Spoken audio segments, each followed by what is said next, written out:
Dziś przekażę dwie wiadomości dotyczące rynku nieruchomości. Jedna będzie zła, druga będzie dobra. Dla kogo będzie zła, dla tego dobra, to się okaże, a tą wiadomością jest to, że dziś rząd już bardziej zaawansował swoje prace nad tanim, bezpiecznym kredytem na mieszkanie. I od razu dodam, że ja wcale nie mieszam się do polityki, bo równie podobną propozycję ma opozycja, która startując w wyborach mówi 0% kredyt na kupno nowego mieszkania, jeżeli kupujesz pierwsze mieszkanie i 600 zł do czynszu. Dla kogo jest to dobra wiadomość? Dla tych, co mają mieszkania, chcą na nich zarabiać, na ich wynajmowaniu lub na ich sprzedaży i budowaniu. Dla kogo jest to zła wiadomość? Dla tych, co dostaną ten kredyt. A dlaczego? No to wysłuchaj tej audycji. Ale jeżeli interesuje Ciebie rynek nieruchomości, to zapraszam, subskrybuj ten kanał i też pisz nam w komentarzach o tym, o czym chciałbyś, abyśmy zrobili audycję. Przechodząc do tego tematu, dlaczego jest to dobra i zła wiadomość, to najpierw takie krótkie podsumowanie programów rządowych, różnych programów dotyczących zwiększenia dostępności mieszkań. I moje podsumowanie jest bardzo krótkie. Żaden program do tej pory się nie udał. Dlaczego? No, weźmy chociażby pod uwagę taki program jak Mieszkanie Plus. On był fajny, mówił, bo ten program ciągle istnieje niby, że zbudujemy ileś tysięcy mieszkań i one będą dostępne w tanim najmie dla osób potrzebujących, a mieszkania te miały powstawać na gruntach należących do Skarbu Państwa, czy też do wojska, no ale to generalnie rzecz biorąc Skarb Państwa, na gruntach takich, które ma we władanie, w cudzysłowie nazwijmy to, państwo.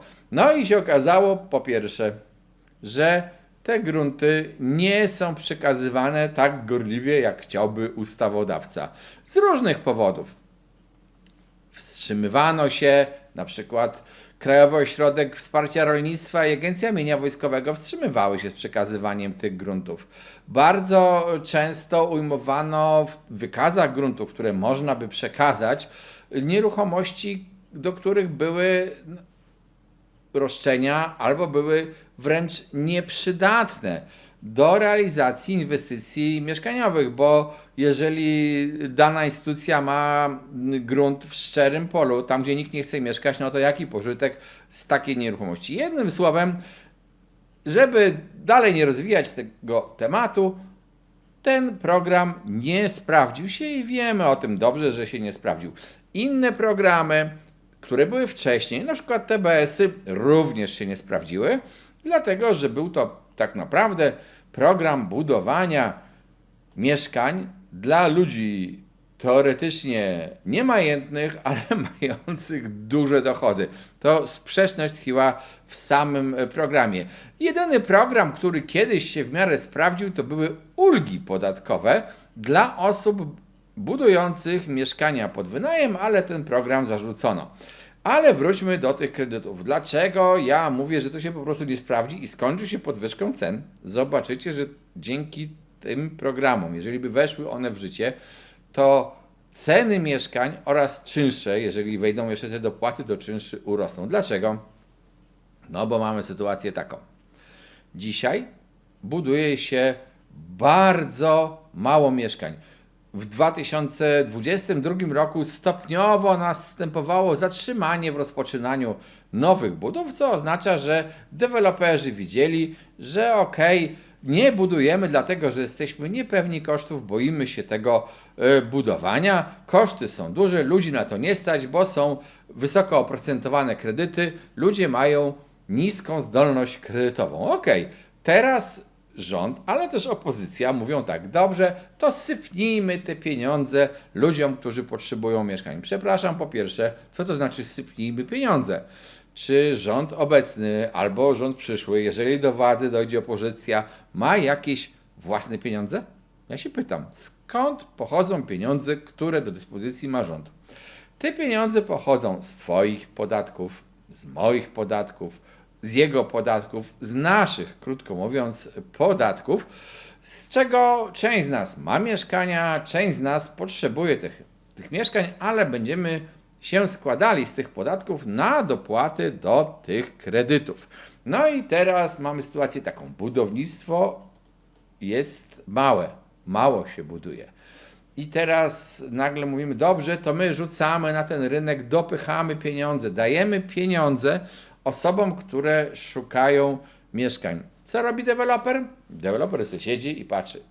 Aha, dobrze, to teraz ty masz więcej pieniędzy na mieszkanie, będzie ci stać na więcej, to ja chętnie coś wybuduję. Ale w zasadzie to mogę wybudować drożej. Jeżeli damy dopłaty, będziemy dopłacać do czynszów najemcom, to działanie będzie takie same. Aha, ja mam 3 mieszkania, myśli sobie jakiś mieszkanicznik, nie mam nic przeciwko mieszkanicznikiem, od razu mówię, ale on mówi tak, ja mam sobie 3 mieszkania i dowiedziałem się, że moi najemcy dostaną 600 zł więcej dopłaty, bo taka jest propozycja do czynszu. To dlaczego ja mam nie wziąć tych pieniędzy? Ja podniosę czynsz, bo ich stać na więcej. Mają dopłatę. Tak działa mechanizm, w bardzo dużym uproszczeniu to powiedziałem, ale tak działa sytuacja, w której pompujemy, wrzucamy pieniądze w popyt, nie promując, nie umożliwiając większej podaży, nie ułatwiając większej ilości budowy mieszkań, bo jednocześnie przecież rząd mówi tak, ale nie, nie, na nasz rynek nie wejdą żadne fundusze inwestycyjne, nikt tu nie będzie zarabiał na wynajmie. No to przepraszam, kto ma zarabiać na wynajmie i dlaczego jeszcze niektórzy, tutaj dodam od razu to opozycja, chce dać 600 zł dopłaty do tego wynajmu? Gdzie jest spójność w tym wszystkim? Ja tego nie bardzo rozumiem. Reasumując, te wszystkie pieniądze sypane w popyt przy małej ciągle podaży mogą spowodować, czy też nawet z pewnością spowodują wzrost cen mieszkań. I tak się stało nie tylko w Polsce, bo również na przykład dokładnie tak stało się w United Kingdom, gdzie mieszkania stały się horrendalnie drogie od czasu, kiedy zaczęto dawać wsparcie najemcom, bo landlordowie bardzo szybko domyślili się, że te pieniądze, które państwo daje najemcom, mogą przejąć wprost dla siebie. Reasumując, taki program, który wrzuca pieniądze w popyt, po prostu wzbogaca jedynie klasę posiadaczy mieszkań i wcale ich, wbrew pozorom, nie skłania do budowy więcej, bo im się może, co zresztą akurat znamy z przykładu United Kingdom, może im się opłacać nie budować, bo to co mają po prostu mogą sprzedawać czy wynajmować drożej, to po co robić więcej. Poza tym z tymi programami, i to dodam zarówno z rządowym, jak i z programem opozycji, ja mam pewien problem co do jego, nazwijmy to, sprawiedliwości, jeżeli w ogóle program pomocowy można uznać za sprawiedliwy, ale uznajmy, że on jest sprawiedliwy i te oba programy mniej więcej mówią to samo. Jeżeli nie skończyłeś jeszcze 45 lat, czyli tak naprawdę jeżeli przekroczyłeś połowę swojego życia, bo chyba jeszcze nie żyjemy po 90 lat, więc jeżeli przekroczyłeś połowę swojego życia, a nadal nie dorobiłeś się własnego mieszkania, nigdy nie miałeś mieszkania, to dostaniesz od nas, od państwa, czyli tak naprawdę od nas, podatników, my damy Tobie zapomogę na kupno nowego mieszkania, które będzie droższe, jak powiedziałem. Ale jeżeli ktoś miał lat 28-30, był zapobiegliwy, zarabiał, kupował sobie mieszkanie, kupował sobie choćby kawalerkę, albo kupił sobie razem ze swoim partnerem, partnerką mieszkanie dwupokojowe i nagle dorobili się dzieci i potrzeba im większego mieszkania, to oni już nie dostaną pomocy. Dlaczego? No bo to nie jest ich pierwsze mieszkanie. to już jest kolejne mieszkanie, czyli ktoś, kto zarabiał, był zapobiegliwy, chciał, starał się, pracuje, płaci podatki, nie dostanie tej pomocy. Pomoc dostanie ten, kto do 45 roku starał się nie mieć na własność żadnej nieruchomości. To dodam też, że nie tylko jej nie kupił, ale musiał również na przykład unikać odziedziczenia jakiejś nieruchomości. Broń Boże, to w ogóle ktoś, kto posiadał jakąkolwiek nieruchomość, jest z tego programu wykluczony. Czy to jest program, który pozwala budować nowe mieszkania w Polsce? Nie.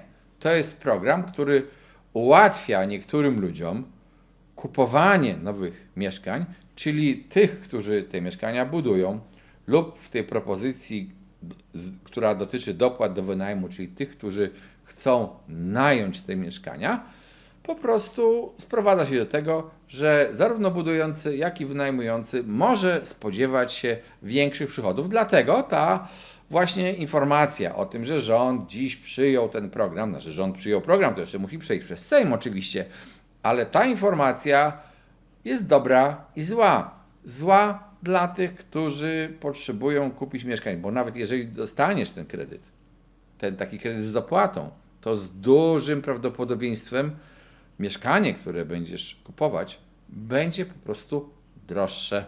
Czyli dostaniesz pomoc do kredytu na droższe mieszkanie.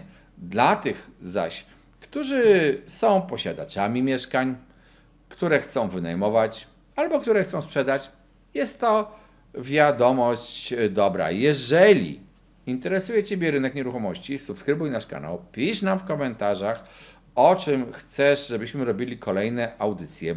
Jeżeli chcesz więcej wiedzy, na przykład o prawie, w ogóle o zasadach obrotu nieruchomościami, skorzystaj ze szkoleń na cement24.pl albo wspieraj nasz kanał, gdzie znajdziesz bardzo dużo treści przeznaczonych wyłącznie dla wspierających. No i cóż, tą wiadomością dobrą i złą żegnam się i trzymajcie się na tym rynku nieruchomości. Nie dajcie się zwariować. Hej!